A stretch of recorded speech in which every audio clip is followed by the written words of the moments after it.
hopefully shouldn't fall on the floor. We'll see. Okay, so I just would like to remind you that we focused a bit on Darcy's law and then we turned on the hydrostatic law. Darcy's law will not be applied in our context. We will focus on hydrostatic conditions in order to study saltwater intrusion. But I just wanted to make sure that you well remember Darcy's law, because it's a fundamental relationship, physical relationship that regulates flow in porous media. Even if we don't use it now, if we want to make a refined study of saltwater intrusion, you need to use Darcy's law. So I just wanted to make sure that it's clear to you what is the meaning of Darcy's law and what are the assumptions, namely very slow flow and proportionality between head losses, hydraulic head losses, and flow. Direct proportionality. You see here that you have the hydraulic head losses, partial derivative of H with respect to X, and you have a direct proportionality between the partial derivative of H and flow, which is not the case when you have turbulent flow. In turbulent flow, there is no direct proportionality between flow and head losses. Head is energy, basically. Okay, now, then we focused on the hydrostatic law, and now let's focus on the problem. And the problem is interaction between salt water intruding from the sea. You see salt water in gray with the subscript S, and fresh water from the land. I already clarified that you have the problem of interface between fresh water and salt water when you have a water flow from the land, which is usually the case because unless you are in a desert area, you always have some water flow from the land to the sea because the land is placed at a higher level. So you have rivers flowing into the sea and therefore also groundwater flowing into the sea. And this happens, of course, if you have a porous media that act as interface between the sea and the land. If you have a rocky coast, probably you don't have the problem of saltwater intrusion, or if you have it, needs to be treated in a different way with respect to here. We assume that the porous media is homogeneous. Okay? So the interaction between saltwater and fresh water is just regulated by the different pressures in hydrostatic condition exerted by the two types of fluid. Now there is a second assumption here. So the first assumption is hydrostatic conditions. You know, this first assumption is quite reasonable because the flow in the underground is very slow, and therefore you can assume reasonably well that you are in hydrostatic conditions. The second assumption is that you have no mixing between salt water and fresh water at the interface. You have no dispersion. It's called mixing or dispersion. And this, of course, it's not very reliable because in practice what you have, you have a zone, a transition zone, not a barrier between salt water and fresh water. You have a transition zone. But of course this assumption makes the problem more tractable, and then we will see how we can remove it. So if you don't have any mixing, you have an interface which is in the 2D picture, it's a line, and in the real case, in the 3D world, it's a surface. It's an interface between fresh water and salt water. And given that it's in hydrostatic condition, fluid particles that are sitting on the interface, they don't move, they are in equilibrium. And if they don't move, it means precisely that they are in equilibrium, and therefore we can write an equilibrium relationship by keeping in mind that salt water is heavier than fresh water, the weight of salt water is higher, and you know that the weight of salt water is usually conventionally assumed to be 1000 plus 24 kilograms per cubic meter, while the weight of fresh water is 1 kilogram per cubic meter. So basically, salt water has more energy to intrude because it's heavier. But fresh water is placed at a higher level because otherwise we wouldn't have any flow. Fresh water comes from the land is placed at higher level, so even after infiltration, fresh water needs to be at a higher level with respect to salt water. Otherwise, there wouldn't be, again, any flow from the land to the ocean. If fresh water, for some reason, goes at a lower level with respect to the sea level, you have salt water intrusion. And therefore you have salt water that is infiltrating and pushing fresh water back. But at a certain time you have, of course, fresh water that is placed at a higher level. Because keep in mind that in order to flow, water has to be at a higher level with respect to the final recipient. So, given that we assume that we have a flux of fresh water from the land to the ocean, somewhere it should be placed at a higher level. And therefore, let's make clear what are the symbols. And first, let me refer to this sketch here, which is a conceptual representation of the problem. And this is the well-known principle of communicating pipes. You would expect that you get in the two vertical pipes, you get water at the same level. This is not the case here, simply because salt water is heavier. And therefore you see that even in the case of the pipe, salt water pushes fresh water up on the second pipe. Salt water intrudes in the second pipe. It is a clear conceptual representation of what happens in reality. It's reasonable. So, if we indicate with the dashed line the interface between the two, and remember that we don't have any mixing, we can write an equilibrium condition at the interface where you have a height of water, capital H, of salt water, capital H, above the interface, which gives pressure.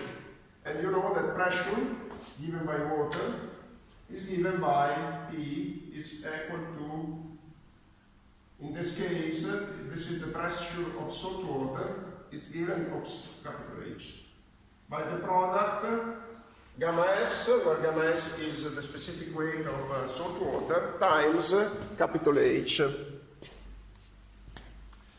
Okay, and this is the pressure at the interface exerted by salt water. These pressures should be equivalent to the pressure that is done by fresh water, which is given by, let's indicate with lowercase h, f, the height of fresh water over the interface. So here, if I indicate with gamma f the specific weight of fresh water, if I multiply gamma f times hf, this is my equilibrium condition. Okay? And what happens here? It happens that if for some reason you perturbate the system, the interface goes up and down. So let's suppose that you add fresh water above there. If you add fresh water, then the interface is pushed down. The opposite is true. If you remove fresh water, then the interface goes up. So you see that saltwater intrusion is just regulated by an equilibrium of pressures. And this is precisely what we write there. Okay? For a fluid particle on the interface, we can write a relationship, an equilibrium relationship. Let me see whether it's written here. No. Okay. And this is called, this equilibrium condition is called the Badon, Gibbon, and Erdberg principle. Okay, this is a terminology that you don't need to remember, just you need to recognize it. Okay? Because if you see this principle that is mentioned somewhere, you can recognize it. Okay, now let's compute for the sketch on the right the equilibrium condition, which is written in my web pages, by the way, but let us write it here. So let's get, for instance, the fluid particle that is placed right in where the arrow is. Okay, so at the interface between the gray and blue part of the graph in correspondence of the arrow. over the, if you look at that fluid particle, you see that you have a pressure of salt water that is given precisely by gamma s lowercase h. What is lowercase h? It's the difference in level between sea level and the considered particle. Of course, if you move along the interface, h changes, okay? So, if I look at this picture there, let me take the, and let me draw it here. Okay, so we have the sea here, and we have the interface here. And then we have this level of fresh water. So we are focusing on this particle. So we are focusing on this one, on this fluid particle. Good. And then we have a pressure H there, a pressure given by H times gamma S, okay? Of course, if you move this particle and you consider particle here, H varies, okay? Okay, that's fine. Now, you may say, but is it true that the pressure here in the porous media, because remember that this is a porous media, this is land, okay? What you see depicted in gray and blue is land. So you may say, you may wonder, is it true that the pressure here in the porous media is given by the level of seawater above it, like in free water? So you may ask me, there is not a loss of energy while water travels into the porous media. The reply is no, because we assume hydrostatic conditions. And therefore, in hydrostatic conditions, you don't have any loss of energy, because you lose energy when water moves. But if everything is static, there are no energy losses. What happens in reality? In reality, it happens that you have some flows here. So it's not true that everything is static. It's nearly static, but depending on changes in sea level, depending on change in seasonality, etc., you have some flow of water. In order to move this interface, of course, salt water has to move. So if you want to consider the loss of energy, then you have to apply Darcy's law. And this is why I wanted you to know Darcy's law. Because if for some reason you want to allow a flow into the porous media, then of course the hydrostatic condition doesn't apply anymore. And what is the solution? The solution is the application of Darcy's law. But in static conditions, the pressure here on the red fluid particle by salt water is that one.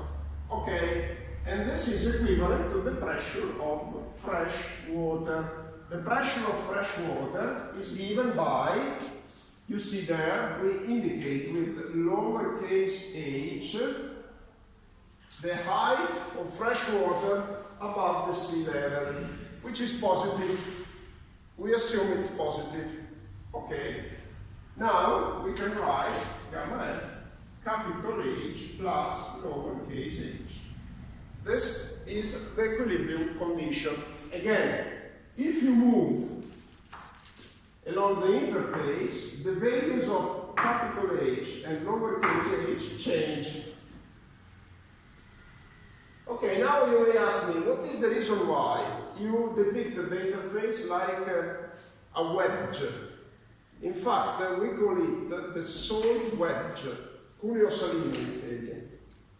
Okay? Why it's a wedge? Precisely because if you study the equilibrium of these particles, you get this shape.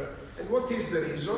The reason is that if you move seaward, you get a decrease of lowercase h, because you are approaching the sea. Water is flowing, and therefore, if it's flowing, you need a decrease of the water table level. So if you reduce lowercase h, you have an increase of the position of the interface. And this is perfectly reasonable, because when land meets the sea, you have to place the interface precisely in correspondence of the sea level.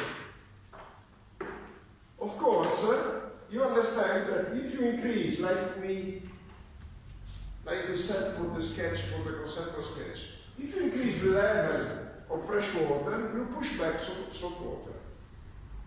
If you decrease the level of fresh water, you have increased salt water intrusion. So this is the relationship. It's interesting.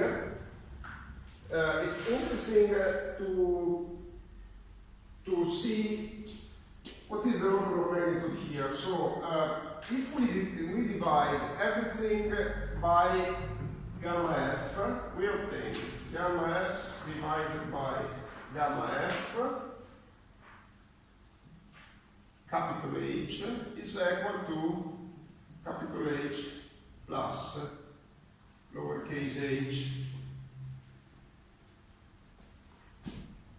Okay, now we can get an explicit relationship for lowercase h. Lowercase h is equal to gamma s divided by gamma f, h minus h.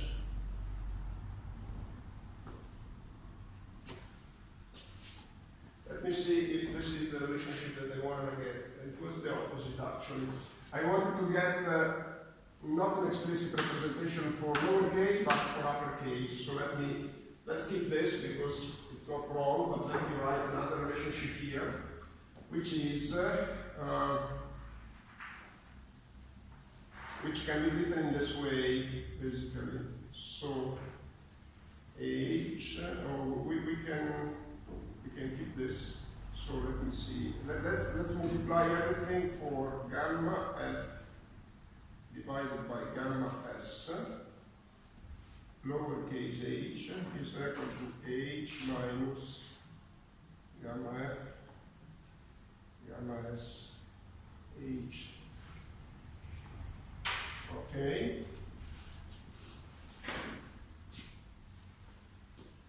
So we can write that h, capital H, which multiplies 1 minus gamma f divided by gamma s, is equal to lowercase h, which multiplies gamma f divided by gamma s. And then the explicit representation for uppercase h is precisely, uppercase h is equal to h gamma f divided by gamma s divided by 1 minus gamma f divided by gamma s. Okay? Now, gamma f divided by gamma s is equal to 1.024. So if you substitute this relationship here, you get to this result, uppercase h is equal to lowercase h, which multiplies 1.024 divided 0.24. So you get that uppercase h is more or less 40 lowercase h. So this is what I wanted to derive.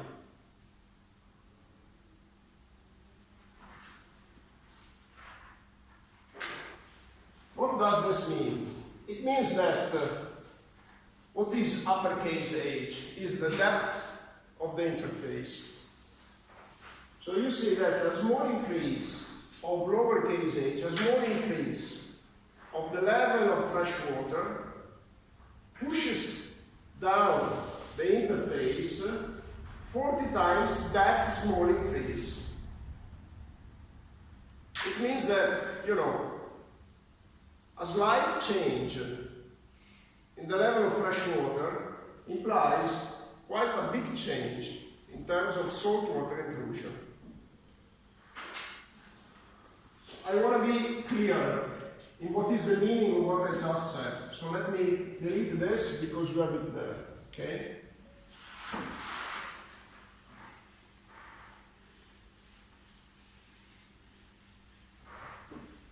And I make another sketch of this type, similar to the one that I had before.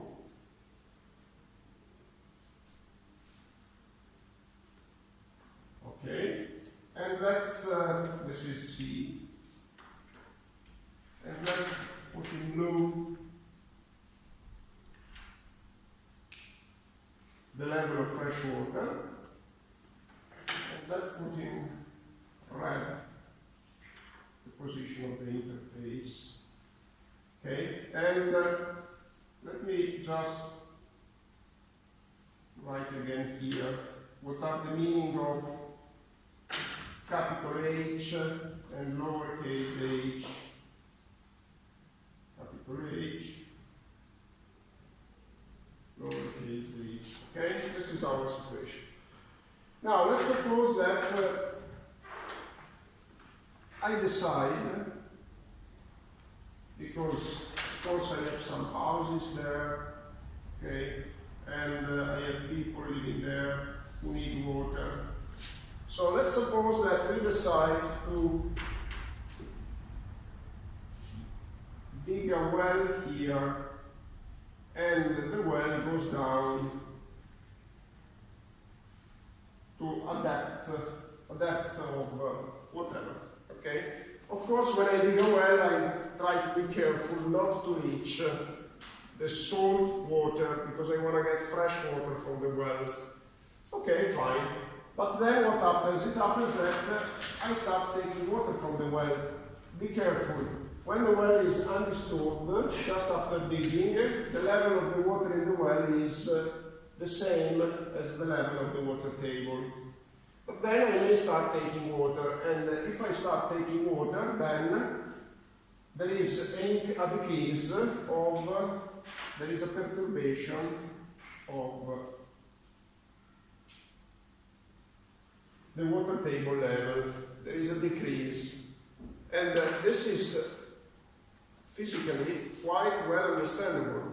What is the reason why you have a decrease? Because you originate a flow from the well to outside. And therefore, you need to compensate it, a flow from the porous media to the well.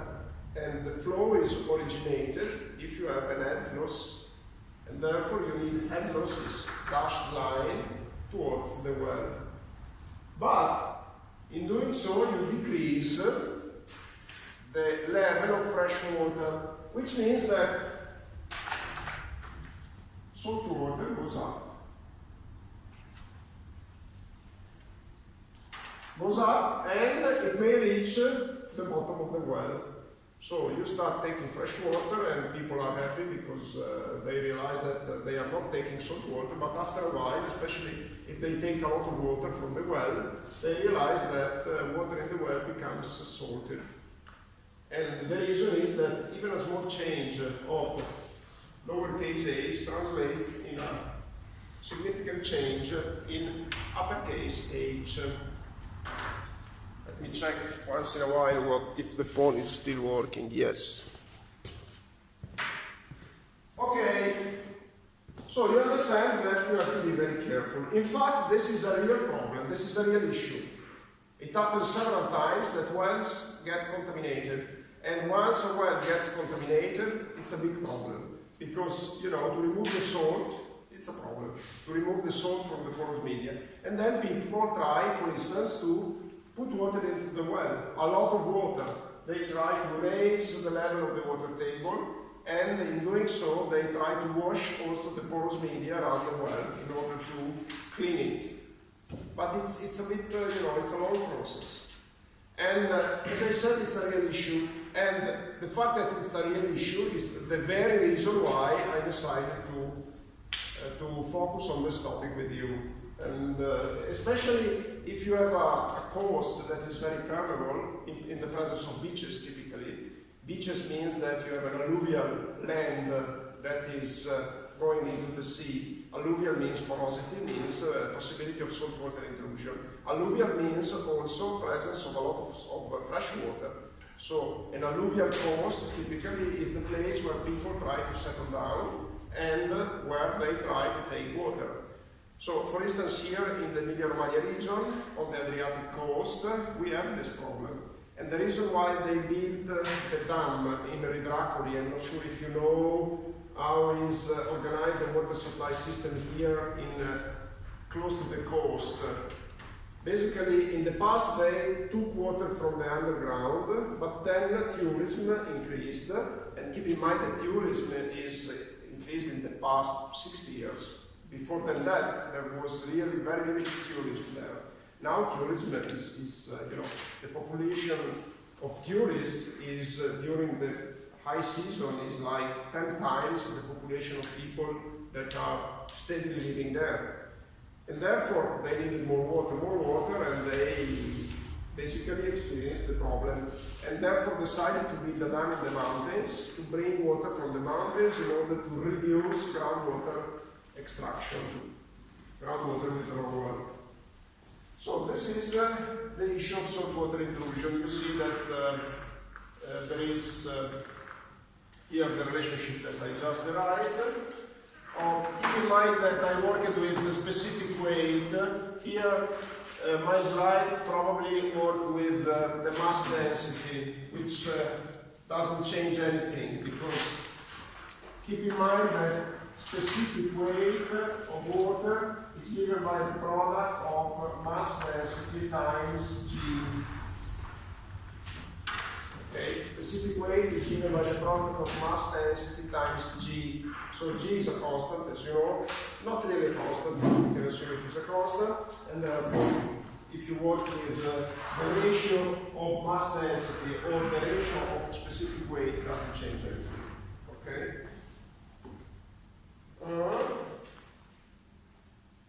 Now, what I just mentioned to you, the problem, please. Excuse me, could you explain again why when we extract some water from the well, why the salt water table, the level is increased?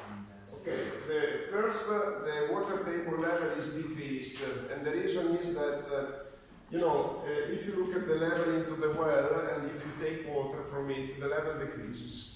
And the level of, this is a very simple way of answering to your question.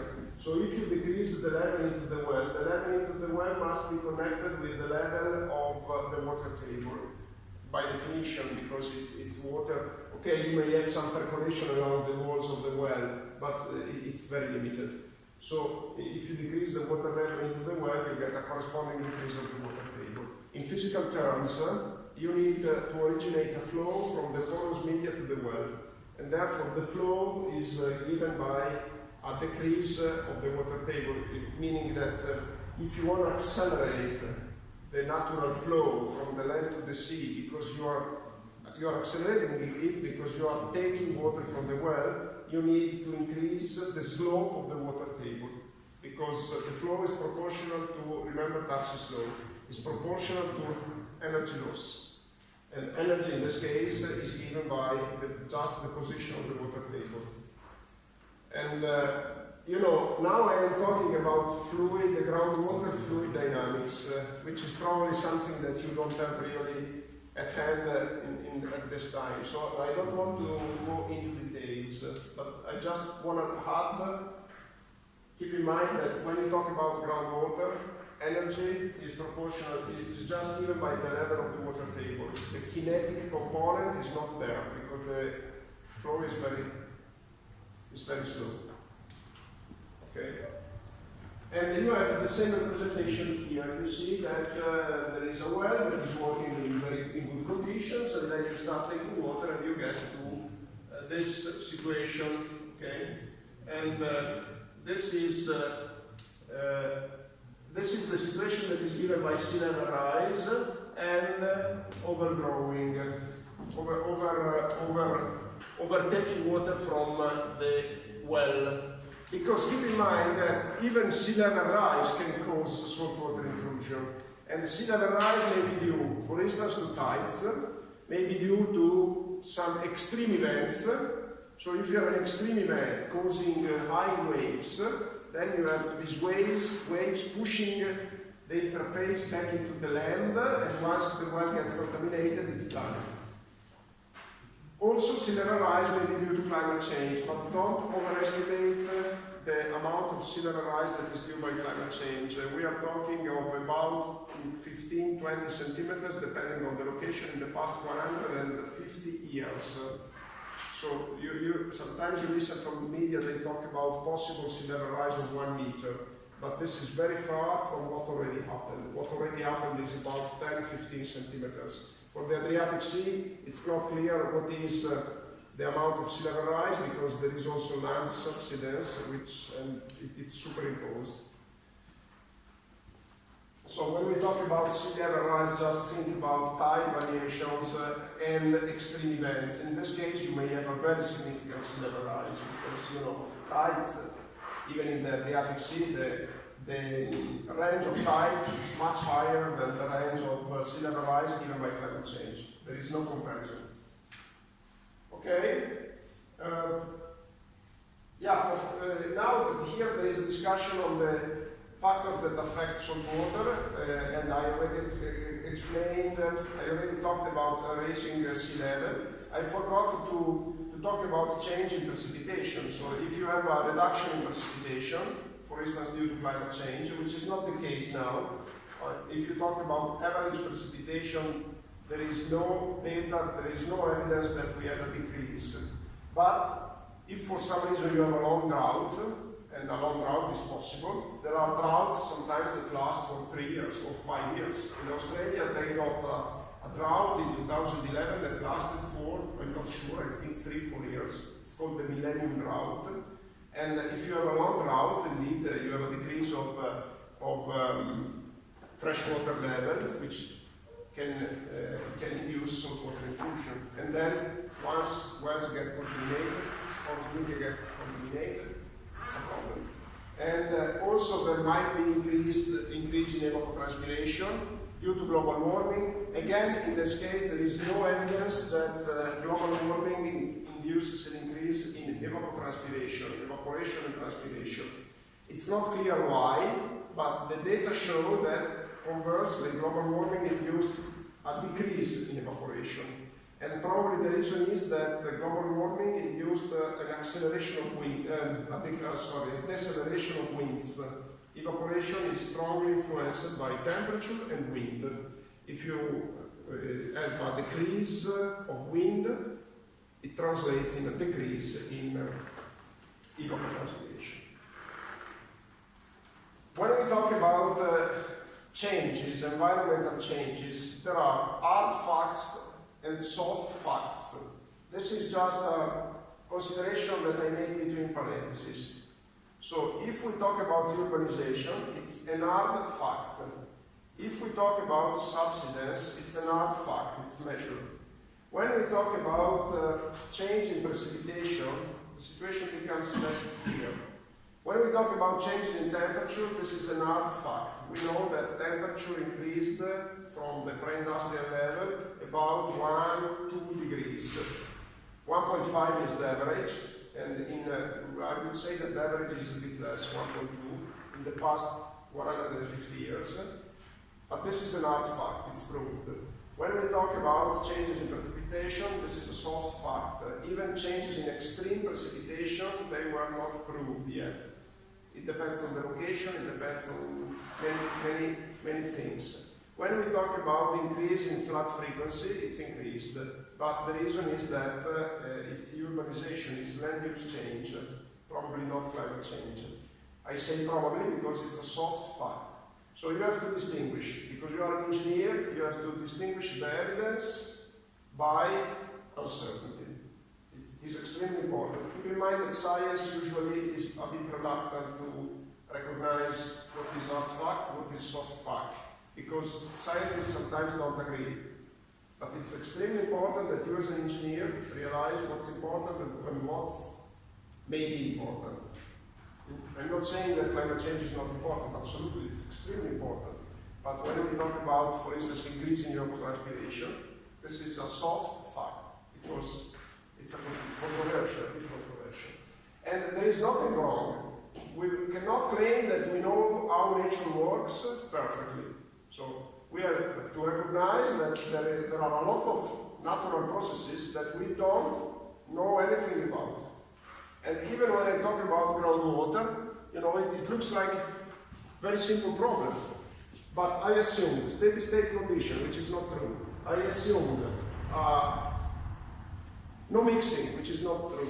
I assumed homogeneous media, which is not true. So be careful, okay?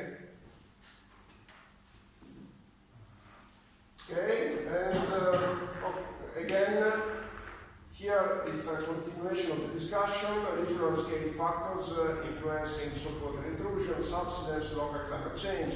Climate change may be local. If you get, for instance, a very interesting example, the heat island effect. In the cities, we know that from 1950 to today, in some big cities, temperature increased like 5 degrees. So this is the heat island effect. It's a local climate change. So when you listen to people saying that they perceive climate change, keep in mind that we cannot perceive an increase of 1 degree. It's impossible. When they say, I perceive it was not so hot 20 years ago, the reason may be the heat island effect. Indeed, if it is 3, 4, 5 degrees increase of temperature, you perceive it. But it's a local effect. And again, you must be able to recognize it. So it's true that climate change in the cities is inducing a riskier situation with respect to 20 years ago. In big cities, it's certainly true. If you go in the mountains or in the countryside, absolutely, 1 degree change is not inducing a direct effect on the health of people. Okay, and then also water pumping, we already discussed it. And let me talk a little bit about monitoring. This is just for your personal knowledge. It's not a matter of questions on the exam. What we do in order to prevent saltwater intrusion is monitoring. So we can monitor the position of this interface. For instance, by placing a piezometer. You know what is a piezometer? It's a small well that may go down in the depth, in the deep underground, at different levels. Sometimes we place a piezometer with the mouth at 30 meters and another one with the mouth at 20 meters, and we can monitor it. We can monitor whether water becomes salted. So for instance, if you have a well placed here, a good idea would be that you place a piezometer here, which goes down at more depth. So you can get an alarm. If salt water gets to the piezometer, then you can reduce the withdrawal from the well. And piezometers are very cheap. It's something that is inexpensive, almost inexpensive. And I would like to present to you, okay, here there are some strategies for recovery, but this is just a review of the literature. And a review of the literature with a mention to some strategies. I already mentioned that you may put fresh water into the wells. Also, you may build structures in order to impede the intrusion of salt water, like walls or barriers impeding the intrusion of salt water. And you may modify water withdrawal by taking water from the mountains, as they did here. etc. Just have a look at this, and I may ask at the exam what are possible strategies for recovery, but you just need to learn some of them, and nothing more of what I already said. Okay, that's it. Let me go to the web page because I think there are a few more figures, but I think that you. Okay. And you see, this is another figure explaining what may happen. And the figure is a bit more complicated because it assumes that there is a confining layer that may help us. But it's saying nothing more. And here we have a video, just let's have a look, a very quick look on, let's see, it's one and I think it's very nice. There is the audio as well, but here it's very low.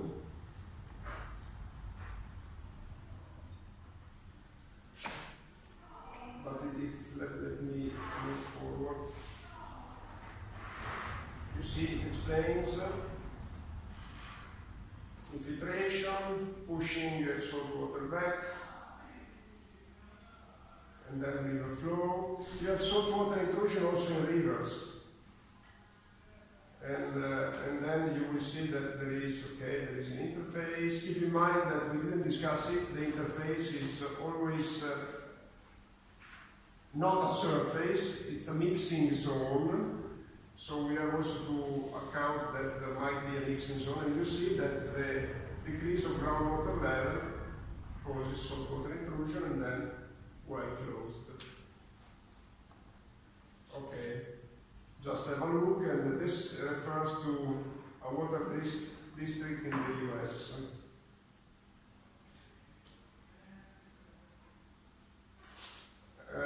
Here there is an example of monitoring in our region, and monitoring in our region is mainly done along the rivers. So along the Po River we are measuring the amount of salinity in order to understand what is where contamination is and to what extent water is contaminated. And this is again water data on water salinity along the Po River. Also there are monitoring wells in this region. We make careful attention to monitoring saltwater intrusion because we are very concerned here. You know, it's an alluvial region. So okay, and here there is the table and that's it. Okay, good. So I think for saltwater intrusion it's enough. Do you have any question on this? Can you find a question? No. Let's see whether you can find a question. Why don't you check whether... Yeah, it seems that it works. By the way, on IOL, the website of, I put a first survey of students' opinion. It's anonymous. Everything is explained there. I would appreciate very much if you could take it, if you could just fill it. I just want I get your anonymous feedback. I still have 3 lectures to make, so I'm still in time to adjust a little bit. And in any case, I would appreciate it very much if you take time, even if you are completely happy or completely unhappy, whatever. But even if you, especially if you are completely happy, please take these 3 minutes to complete the survey. And you also have a box text where you can put any comment, suggestion, criticism, whatever. And we will have also the official students' opinion survey. I need to tell you when it will be. I think it will be in May, and I need at least 10 people in the room, and we are quite close. We are 9 today, so I think we can get to the time. Questions? Yeah, please. Yeah, about the assumption of infiltration. We made 2 assumptions: homogeneous media, hydrostatic condition, and no mixing zone. Yeah, that's true. But in reality, we have a mixed zone. Yeah, in reality, what happens, I think I have a figure. Let me see. I think I have a figure here. Just 1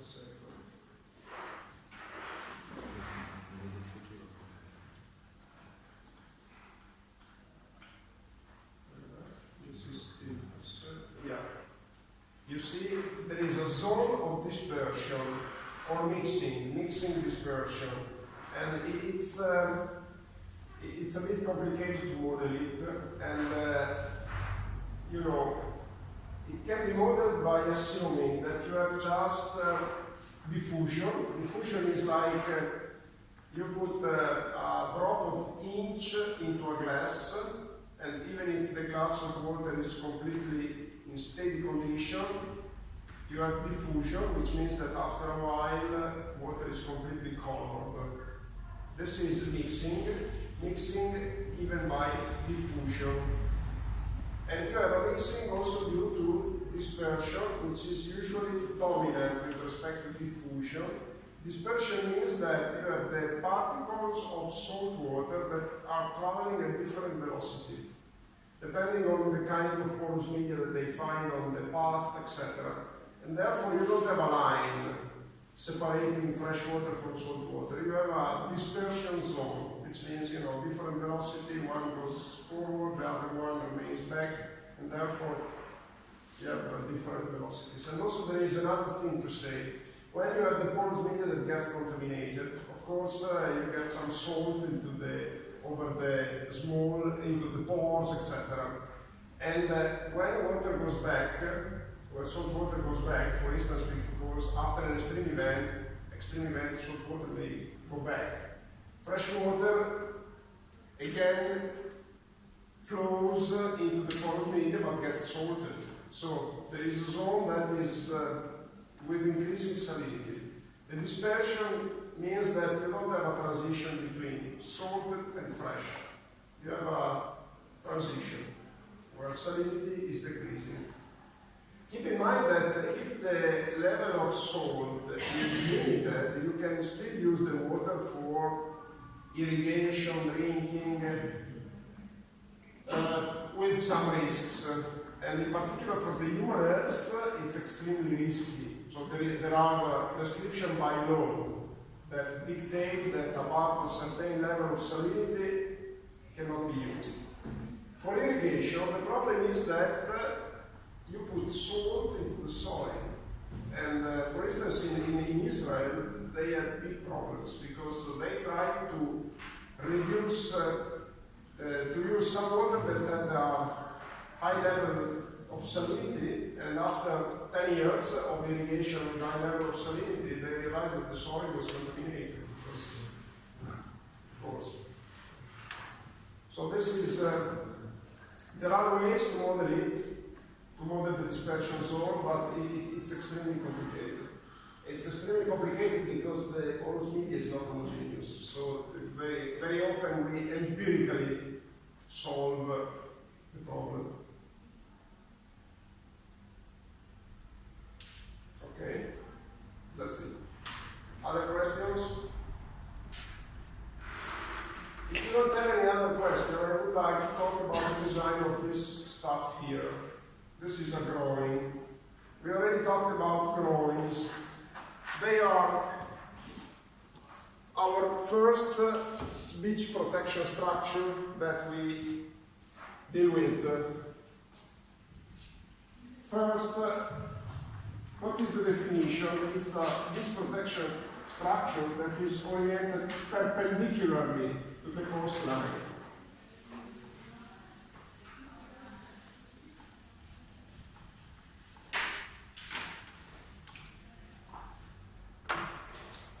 So, we have a coastline, and here you have the sea. These are the drawings.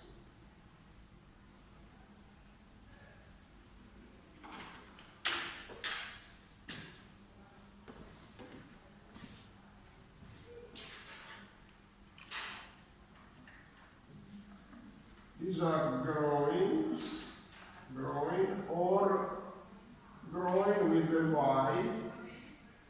I use the two terms interchangeably. I think this is American English and this is UK English, or the other way around. And you may have breakwaters. Sometimes they are coupled.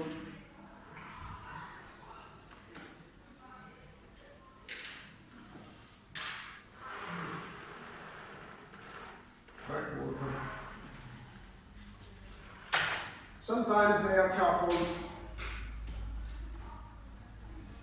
Design of breakwaters will be dealt with by Professor Archetti. I think you did it already. I wanted to say something more. If I have time, I'll say something more.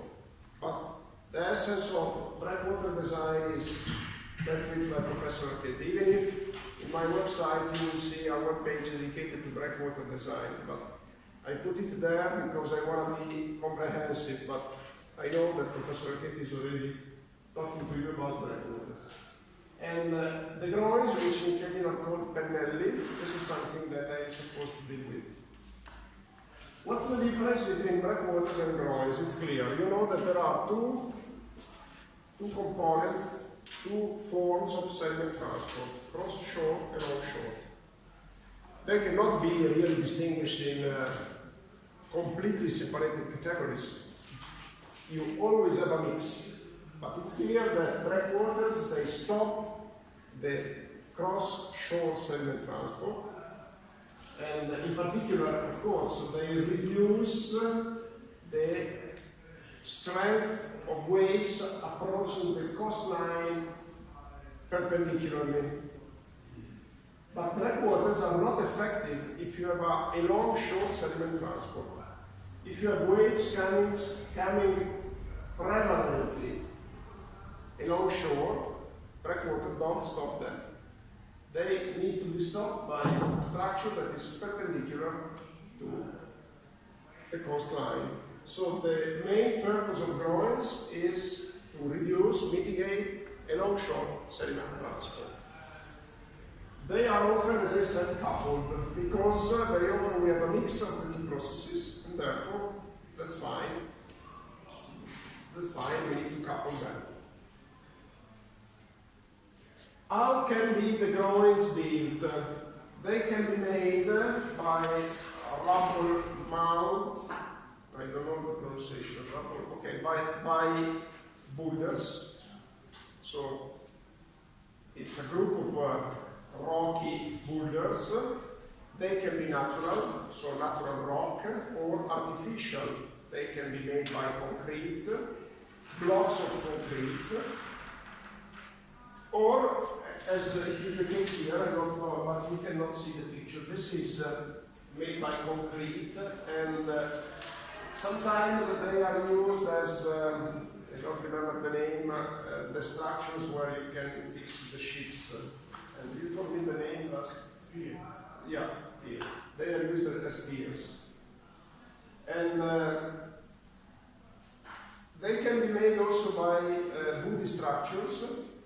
They can be permeable, like in this case. What does it mean, permeable? In this case, you can see, you cannot really see because it's not clear, but there are windows in the structure. And they can be permeable, and sometimes they are made like that because we may not want to completely stop along-shore sediment transport.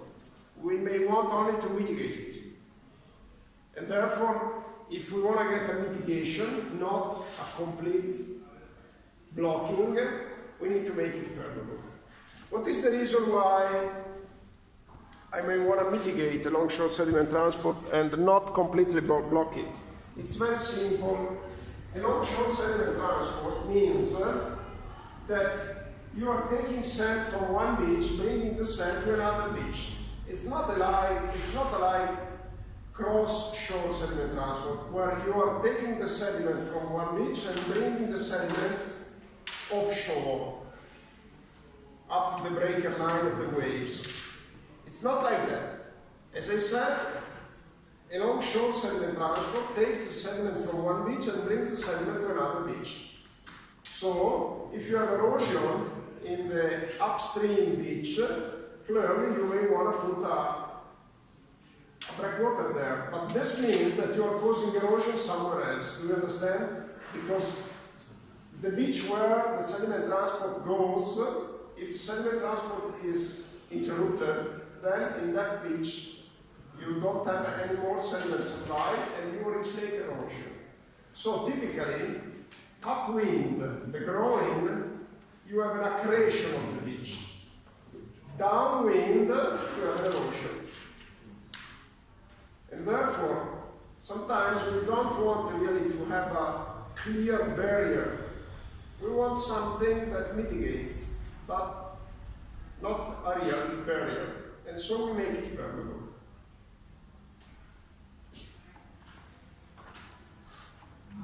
Okay, now some figures, yeah, you can see this. You see an example of groins with a particular shape, and this is a groin that is articulated in two branches. And look at what happens, and look upwind on the right of the groins. First of all, it's not clear where waves come from, where the sediment transport comes from. Ideally, you should place the groin in a direction such that the wave approaches it perpendicularly. And in this case, they make two branches probably because they want to make a double structure. But you see that in the proximity of the groin, you have accretion. While between the groins, you have erosion. This is what you expect. When you leave a groin, then you get a shape of the beach that is up and down, up and down, up and down, hopping with the correspondence of the groin, and then downwind, you have erosion. There are several possible shapes that you can use, and keep in mind that they are not effective on cross-shore sediment transport. Another thing to say already now is that you need to be a bit careful because groins can originate rip currents. What are rip currents? They are currents that are directed from the beach to offshore. And they can originate that because basically they stop the waves and originate a movement of water from the beach to offshore, and this is another reason why sometimes they are coupled with breakwaters, because it may be a bit dangerous. If they originate strong rip currents for swimmers, it may be dangerous. Okay, now let me move forward. What are the parameters that are effective on the functioning of groins? So there are parameters related to groin structure and parameters related to beach and sediment. First of all, why do we need to understand what happens? Because we have to design them. So we have to try to predict what happens when, after building a groin. And therefore we need to develop, first of all, an idea, a conceptual idea of what happens, and then possibly we have to build a model. So this is the path that we will follow. We will bring a conceptual idea of the functioning of groins, we will introduce some rules of thumb, and then we will see how we can model it quantitatively. Okay, so these are the parameters related to the groin structure that are effective. The length is, keep in mind that a groin usually has its root into the beach, up to the berm usually. Some of them don't reach the berm, but ideally you have to think of a groin reaching the berm. The berm, because the berm is the limit of the wave run-up. And therefore, if you don't reach the berm, you may run the risk that the groin is bypassed landward, which is not a good idea, because then you may increase erosion, because you have a concentration of flow there. If the groin is bypassed, it may even increase the erosion. So most of them, they reach the berm, and then their length is measured either from the berm or the coastline to the tip of the groin. The tip is the extreme of the groin seaward. So the length, of course, is important. Okay? And then there is the elevation. Some of them may be submerged, fully submerged, or partially submerged. The partially submerged means that they are submerged during high tide and they emerge during low tide. The porosity is important because it has an impact on permeability. If the groin has a high porosity, of course, sand may pass through the groin. And then the angle to the shoreline and the shape. I'm sorry I don't remember what tapering is because I need to refresh the terminology. I'll tell you later after the break. And these are angle to the shoreline, of course. Ideally, we want to get it perpendicular to the main wave direction, the dominant wave direction. And the shape, because groins can be straight, can be T-shaped, and they are more effective if they are T-shaped, where the head of the T is seaward. And then there are parameters related to beach and sediment, which are the depth of the sea at the tip of the groin, the beach morphology, of course, slope, berm height, the shape of the shoreline, etc. The depth at the average breaker line, which means average breaker line is beach closure, so the depth, the sea depth there has an influence on the, as you may remember, on the breaking of waves, and therefore has an influence on along-shore sediment transport, sediment availability, grain size, and sediment density. And then we have parameters related to waves. And the parameters that you already know: height and variability, period and variability, direction and variability, speed, and related to waves and wind. Okay? So, let's understand how we can design groins and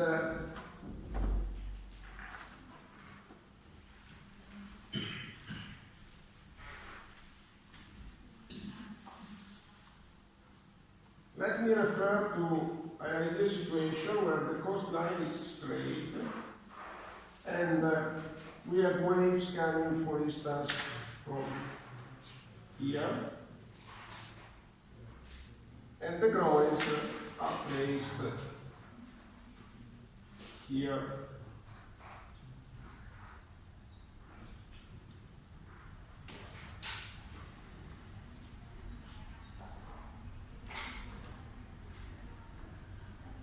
First, keep in mind that usually groins are not isolated. Usually we have a sequence of groins which are spaced by a distance that we can call, if I will remember the symbol, we will check whether it's the same that I'm using in the web page, a distance that is G. So what happens qualitatively in poor words? What happens is that you have a accretion of the beach here and erosion here.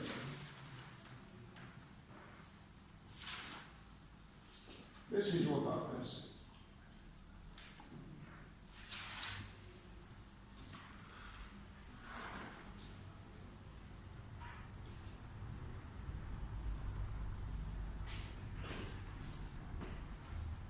Now we have to describe how this takes place.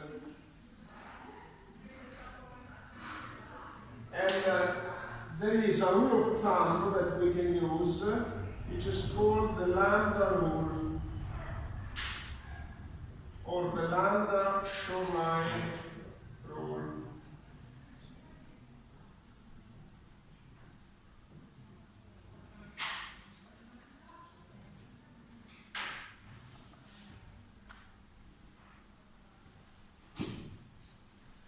What is the lambda rule? Let me make now reference to this figure.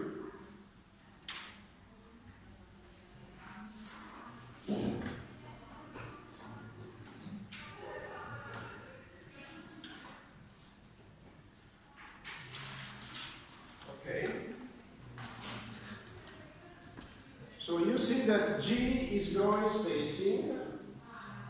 Also there is another symbol that we need to introduce there, which is groin width, the thickness of the groin, which in the case of a T-shaped groin is of course larger, because we make reference to the width of the T, of the head of the T.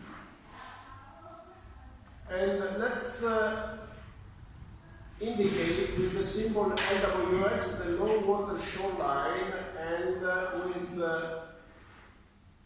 HWS the high water shoreline. So we expect that we have, with respect to the pre-project coastline, we have an advancement of the shoreline. And the problem is, the first problem is to estimate with a rule of thumb the position of the new shoreline. In this case, you see that the schematization assumes that the position is given by a straight line, but it's put in evidence there that we are not actually expecting a straight new shoreline, because we expect in correspondence of the groin increased accretion, deposition accretion, they are synonym, upwind, and a bit of erosion downwind, like it is depicted here, more or less. Here is more exaggerated. There you see that we assume that it's the effect of the groin is just close to the groin. In reality, it depends on this modeling, depends the shape of the new coastline, depends on the parameters that we have seen before, affecting the impact of groins, so geometry of groins, behavior of sediments, waves, etc. So this very simple rule, the lambda rule, says that the low water shoreline is placed at a distance lambda g from the tip of the groin. You see that the low water shoreline is placed at a distance lambda g from the tip. G is the space between groins. Lambda is varying between 1/3 and 2/3. This is also called, in fact, the 1/3 rule.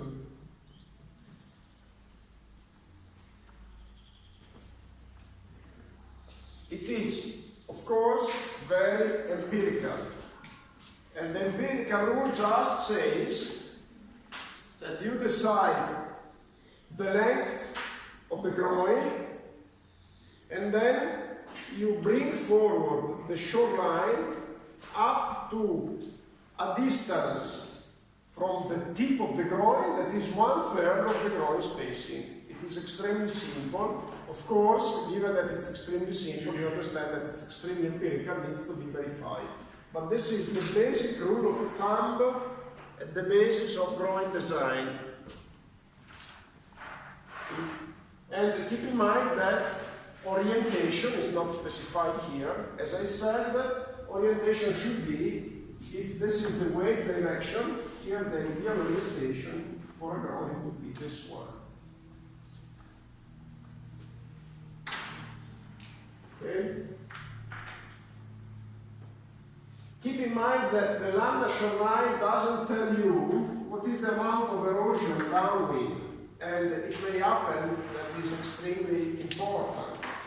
And if you expect an erosion downwind that is extremely important, then it may be better that the groin is oriented in a different way, because when it is perpendicular to the dominant wave direction, you have the max effect. Of course, if you use a different orientation, and in this case, if you reduce the acute angle with the coastline, then you minimize, or let's say, you minimize the erosion downstream. You reduce, but this is to be carefully evaluated. And also, when you use a T-shaped groin, see that the distance is measured from the extreme of the T, and therefore you get a shape of the shoreline that includes this curve here. So if you put a T there, you induce advancement of the shoreline up to here. Because you measure the distance lambda from here. In this case, you measure lambda g from here.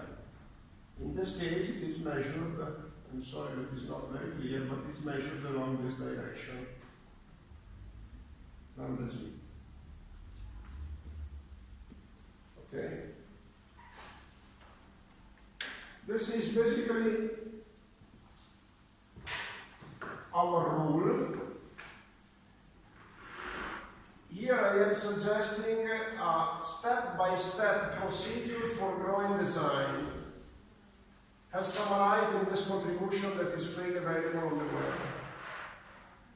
And I think we can go together through these steps. And the first step is the estimation of the wave statistics, in particular the wave angle and the along-shore sediment transport potential at selected location. Okay, that's fine. And then we have to identify the extension of the intervention by taking into account the dynamics of the along-shore sediment transport. Structure should be placed in correspondence of relevant transport and should handle where the sediment transport gradient is low. So where you see that there is a huge gradient of sediment transport, which means that you have indeed a significant sediment transport, you have to put the structures there. And then you have to identify where you want to put the post-project berm. And in this case, this leads to you to estimating the length of the drawing. And then you have to estimate the probable post-project slope of the beach.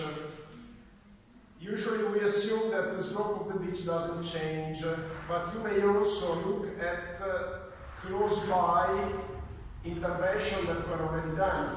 So if you have to design a beach protection strategy, the best thing to do is to look around and see whether adjacent beaches were already protected and look for the effect of the intervention in this case. Then, if you want to take it into account, you may predict the horizontal distance between the mean low water and the mean high water shorelines. This is particularly important if you have a strong variation of the tide.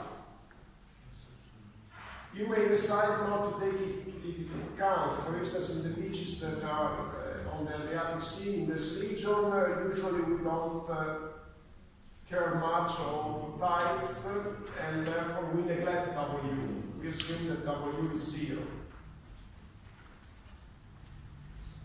Then you have to identify the number of beach cells and an average gap with G. You know, usually we say, let's try to limit the number of drawings. Let's make sure that the spacing is at least something that is between 20 meters, 30 meters. And the reason why we try to limit the number and to make sure that there is enough spacing is just for the visual, for the attractiveness with respect to tourism. So, if you indicate with L, capital L, the length of the intervention, then you easily see that you can estimate easily the number of drawings or their spacing or their width through this relationship. So you may decide the number of drawings and therefore you get the spacing G, or you may decide the spacing and then compute the number of groins. Of course, if you make them, if you increase G, if you increase the space between groins, then you affect the lambda shoreline rule, and therefore the effectiveness in terms of beach accretion is reduced. Of course, you increase the space and the effectiveness is reduced. And then you design the end width of groins H. You can adopt a T space, a T shape, if you want to reduce the number of groins. And then you know that H should be equal to 2 lambda G from the lambda shoreline rule. And you may take into account W here. And therefore, if you want to take into account W, it means that you are pushing the shoreline seaward, because you want to take into account that with high water, you have, of course, the shoreline that is pushed back landward. And therefore, this is the expression that you get. You see here, G values less than about 20 meters are not generally recommended, at least for recreational beaches, because of the high aesthetic and the attractiveness of, with respect to tourists. Okay, I went very fast, but this is extremely simple actually, because with the lambda shoreline rule, you decide how much you want to push. You first have to decide how much you want to push the beach offshore by eventually taking into account W, namely by eventually referring to the high water shoreline, not the low water. And then once you have decided, you determine the groin length and the groin spacing, by also taking into account that you need to make sure that the spacing is at least 20 meters. And if you see that by keeping the spacing at 20 meters, you have problems in reaching the target, you have problems in pushing the beach forward according to the lambda rule, then you use the T shape.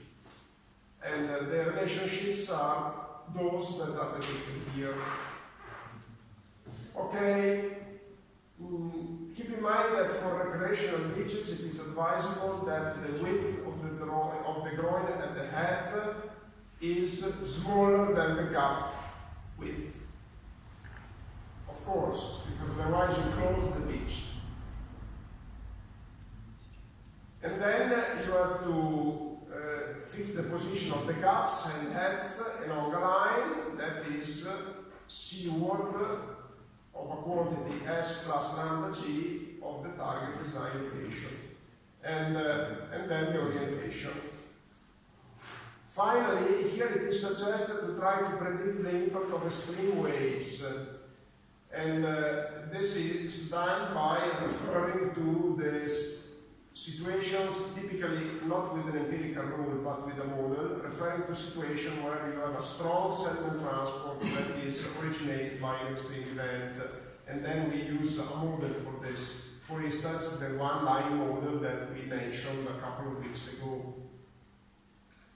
And then you need to extend the groins landward to reach the berm, and then there is the elevation. And the elevation of the groin, we didn't talk about this so far, should be determined to minimize wave overtopping during the design event of interest, which typically includes the typical high tides. And you know, the elevation of the stem is the part of the groin that is towards the beach. The top is also what we call the tip before. So it's the end of the groin seaward. And then we call the stem the part that is beachward. Overtopping. Overtopping, you can allow it. Overtopping means that for extreme events, you don't block the long short segment transport. So if you want to block also the long short segment transport during extreme event, of course you have to place the groin at a level that is higher than the expected high extreme wave level amplitude. Otherwise, if you are not concerned by long short segment transport, or in some cases you may want not to block a long short segment transport during extreme events, then you can keep the level of the groin lower. Okay, I think it's better if we stop and then we start with the exercise. I think that here, okay, I'll just say a few words about the dimension, typical dimension of a groin. Okay, hopefully